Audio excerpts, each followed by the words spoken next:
today's programme, we're going to take a stroll in the town of Richmond along the River Thames. We'll be looking back at some of the things that have made Richmond what it is today.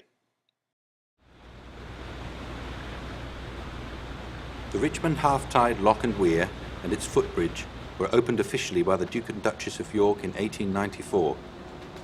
The footbridge provided a shortcut between St Margaret's and Richmond.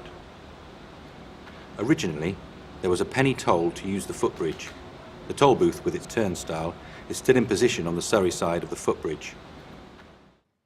When the old London Bridge was demolished in 1832, it resulted in the tides on the Thames rising and falling rapidly. With the bridge no longer holding the river back, water levels at Teddington dropped by 30 inches. The river flowing through Twickenham and Richmond became a stream running between mud banks. For much of the time, the upper river was unnavigable by anything but the smallest craft.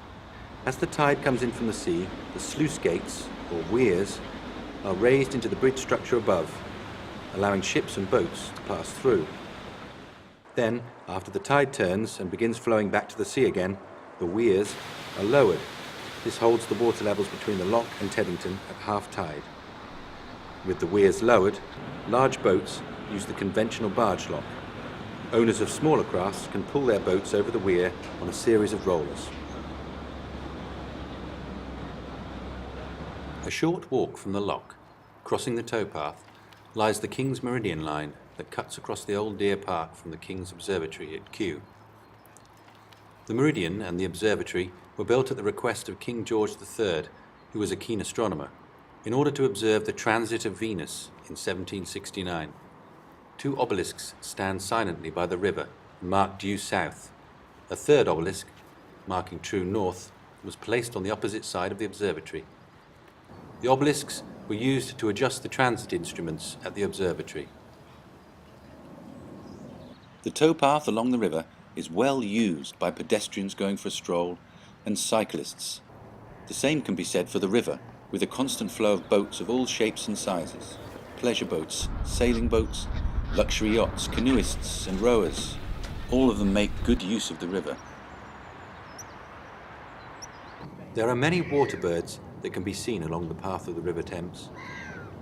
Canada geese were first introduced to the UK in 1665 as an addition to the waterfowl collection of King Charles II at St James's Park.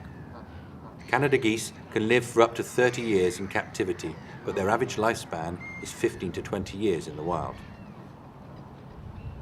There are many boats moored along the banks of the river. We stopped to talk to Bill, a boat builder, who tells us about his experience of working along the river. Life was very, very good. Building boats in the 50s, 60s and 70s was very good. There is now virtually nothing. So I messed about with mending old oars and bits of old wood like this because the skills that you need to build racing boats ain't wanted anymore. And I got commission to build a single sculling boat, racing sculling boat, for an unheard of man in Australia, and he went to the 56 Melbourne Olympics, got a silver medal. Right, that's it. Oh, I've had lots and lots of winners of much smaller things like Henley, plenty of Henley winners, doubles, pairs, fours, eights, lots of sculling prizes, but the best of all was the Olympic one. So it was a long, long time ago.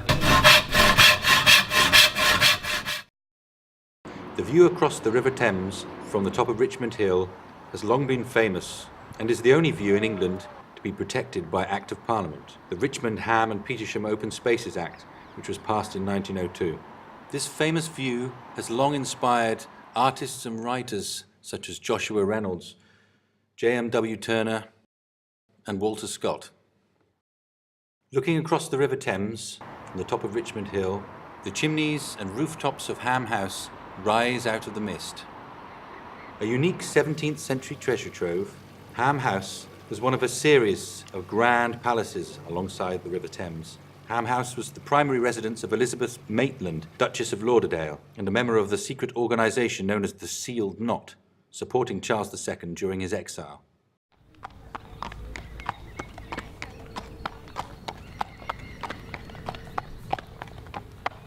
In front of the house stands a code stone statue of Father Thames, which was made by John Bacon the Elder. Code stone was used for moulding neoclassical statues, architectural decorations, and garden ornaments of the highest quality. They remain virtually weatherproof to this day. A stone's throw from Ham House, Hamilton's Ferry offers a safe transit point across the river to Marble Hill House. It is the only crossing point on the river for several miles, between Richmond and Teddington. I speak to Andy, who takes me through a day in the life of the ferryman. Hamilton's Ferry has been here for 102 years.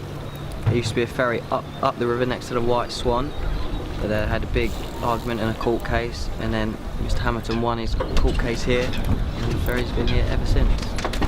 My dad's been running the ferry for 12 years, and I've been running it for 2. I was 8 years old when I first started with Dad. I used to come down after school and help him on the weekend, just have fun really. You get quite a lot of dog walkers, and you get a lot of children that come across after school, but it's mainly just people going for a walk and going for a day out. Working in different weather conditions is okay, but when it's raining and it's bad weather, it's not that nice. But when the sun's out, obviously it's a nice day, and the people come out, so you want to work.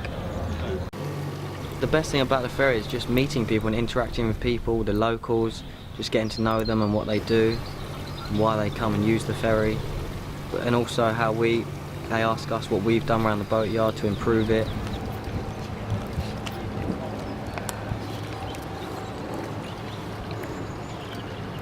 Life is really nice on the river, it's really relaxed, calm. It's just an easy way of life.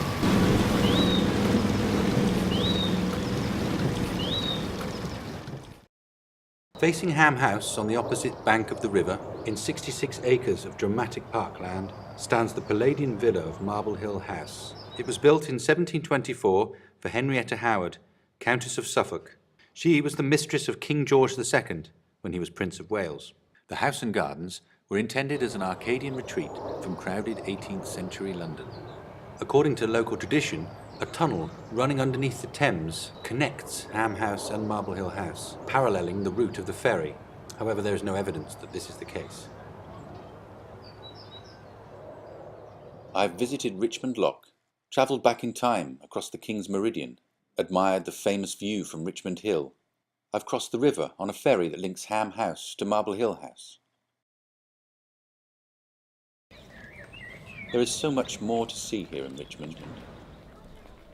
During my walk along the towpath, I have marvelled at the sheer beauty of the river, and I have caught a brief glimpse into the long and rich history of Richmond, that is, Richmond upon River Thames.